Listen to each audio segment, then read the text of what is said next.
আমরা কেমন মুসলমান আমরা এই 2 দিনে দুনিয়ার মাঝে ক্ষমতার বড়াই লাগি এই নাস্তিকের কথা মুখে তা কীভাবে আমরা বাইর করি।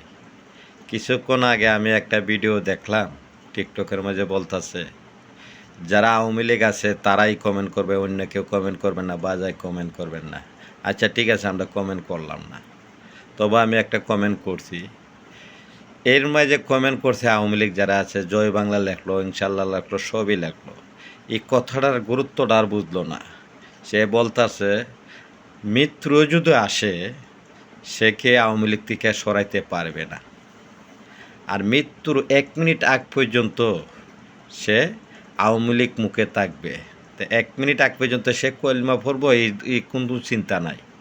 সে কীভাবে মানে আওয়ামী লীগকে করবো, আরে আওয়ামী লীগ বাঁচাইব জন আর জাল জন সামনে আসবে, আওয়ামী লীগ বাঁচাবার ক্ষমতা নাই ভাই। সবাই বলতাছি যারা মুসলিম আছেন ভাই, তারা ক্ষমতার কারণে আপনারা ইসলাম ধ্বংস করেন না, ঠিক আছে? আপনারা যার যার দল করেন অসুবিধা নাই, তবে ক্ষমতার কারণে আপনারা নবীকে, আল্লাহকে, মরণকে ভয় করেন আপনারা, ঠিক আছে?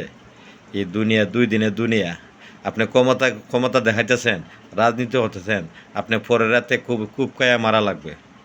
আমাদের দেশটাই সেই মন দেশ, রাজনীতি করে লাভ নাই ভাই। আমাদের দেশটা হচ্ছে রাজনীতি, মারামারি কাটাকাটির রাজনীতি ভাই, ঠিক আছে? তবে রাজনীতি করেন, সুন্দরভাবে রাজনীতি করেন, কারো ক্ষতি করার চেষ্টা করবেন না, সবার সাথে মিলামিশা চলার চেষ্টা করেন। দল করেন, যে দল পছন্দ করে সেই দল করেন, তবে আল্লাহকে, নবীকে, মরণকে বই রাখিয়া ছাড়া রাজনীতি করেন, ঠিক আছে? ভালো থাকেন। আর যা ঠিক বলছি না মানে সঠিক বলছি এই কথাটা কমেন্টে বইলা যাবেন। আল্লাহ হাফেজ।